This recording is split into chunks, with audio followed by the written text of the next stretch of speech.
Your brain is the most powerful weapon in the world. Once you put away your phones and your computers and all that we have nowadays, yeah, it's great. We're up to date. But your brain is the only thing you have when you're going through depression, when you're going through hard times, when you're going through death, real life.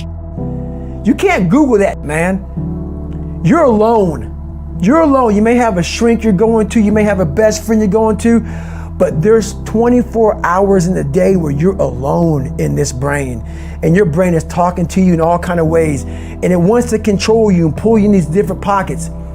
If you can't control your own brain and your brain controls you, you got to tell your brain where you want to go and how you want to go and how you want to get there. You got to control it. If not, it's over. What existed for me was, okay, man, how am I going to make this work? And all I knew back then was hard work. The only way anything gets accomplished. That's all I heard back in those days. You got to work hard. You got to work hard. I'm not getting I can't get this paragraph. I can't remember what the is in this paragraph to pass this test to get in the military. Read it again. Still not getting it. Read it again. But if you're not getting it, write it out. And that's how I started learning. Okay, well, I got to write out everything I do. And then write it out again, and write it out again. And guess what happened? I got it. I can't swim. I'm negative buoyant. Go back again. I can't swim. Go back again. Go back again. Go back again. I got it. I realized if I keep going back and going back and going back until the just becomes, your mind will say, okay, we're going to figure it out. Because he is not going to stop. It's not like I'm gonna try one more time. No, it's just like alarm clock goes off, boop, we're going back. I can't read right, we're going back. I gave myself no way out, and my mind realized that. They said, okay, we're gonna adapt and overcome now. Like a lot of people say, trying hard. Your mind knows, man. It knows this guy's bull. Me, man, this guy's lying. There's no truth behind it. When I was in Navy SEAL training, people go, how were you there for 18 months? The program was only 6 months long. You were in 3 hell weeks in 1 year. No one's ever done that. How did you do that? I talk about the new norm. When I lived in a $7 a month place when I was growing up for a short period of time, I loved it. I didn't know any different. That was my norm. Once we moved out of that place, we moved to a $236 a month place. I was like, I never want to go back to that little piece of shit. But if you go back to that $7 a month place and you realize this is where I live, this is all I got, your mind says, roger that, this is home. So when I was going through Navy SEAL training for 18 months and going back through all the hard parts over and over again, I told myself after the first time, I knew it was gonna be a long journey there. My body was breaking down. It was just how it was going on. I said, you know what? This is my new norm. So my mind said, it's like going to work. Like you go to work, you put your suit and tie on. I go into suffering every day. Every day suffering, being broken, duct taping my feet up, stress fractures, shin splints, being broken. This is my new norm. And your mind says, if we're not broken, this ain't normal. We gotta be broken. So then your mind starts to get tougher and tougher and more callous. People go, how did you run on broken feet? Broken shins. My mind knew this is how we operate. We're in Navy SEAL training. This is what we are. I became hell. And that became my new norm. I gave myself no way out. There was nothing outside these walls of hell. Nothing. I love God, but for a short period of time, I became the devil because that was hell. I became the boss, the owner, the CEO of Navy SEAL training. That was my mindset. And that's how you get through things. You immerse yourself in wherever it is, and you become that. You become that and give yourself no way out.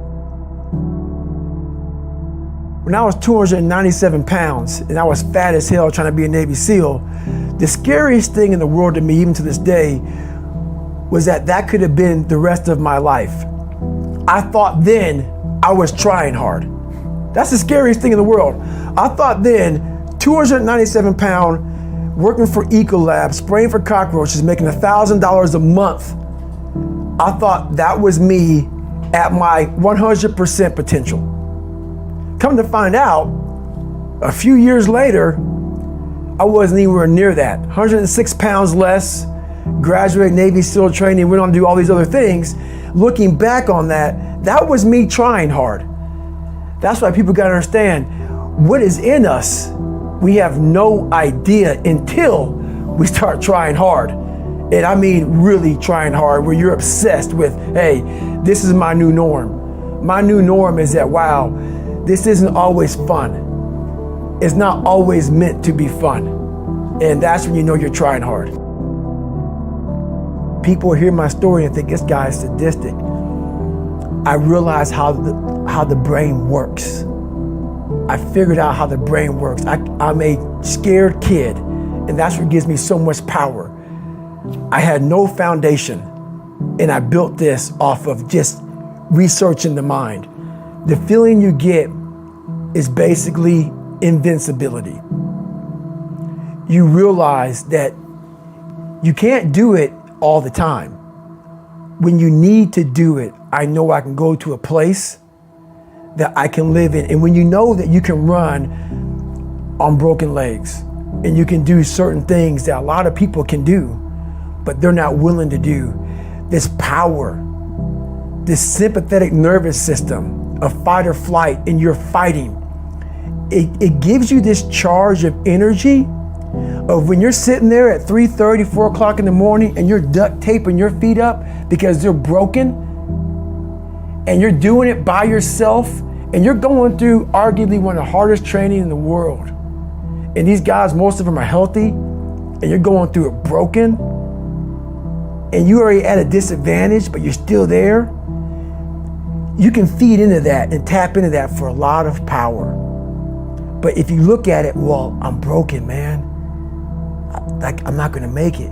But if you look at it as, man, I'm broken and I'm still here, and I'm fighting, and I'm gonna find a way to get through this because I have no other place to go. It gives you a lot of power. When things start to suck really, really bad, my brain and a lot of people's brain, they don't go to your dad beating you up. Your brain says, we gotta get the out of here. This is miserable. So anger goes away a lot of times when you're suffering, because your brain just says, we gotta run, we gotta go. So that anger is not popping up saying, oh, I'm gonna show them, I'm gonna show those people. No, there has to be a much deeper, when I say deeper, it has to be down to mineral soil. It has to be down to that nice mineral soil where nothing can burn.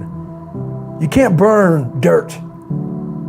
So it has to be down that low, that literally is something in you that's at the core of your soul. But you don't find it unless you spend a lot of time with what you want to be in life.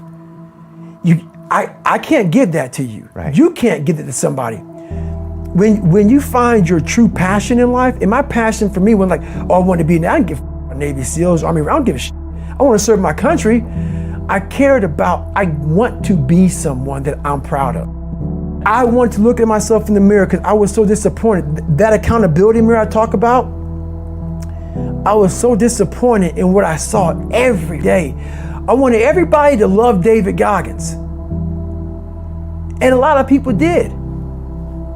I didn't love myself.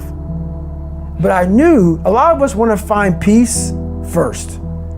So people say, man, you always talk about this suffering and pain and I'm at peace right now because I went through that. Right? You don't find peace first. If you do, Merry Christmas. More power to you. More power to you. I found peace on the opposite end of finding myself. And no one really finds themselves without going through trials, tribulations, suffering, accountability. And accountability is suffering. Being accountable every day for doing right for yourself, for the people next to you, it's miserable. It's hard. So, even the smallest details.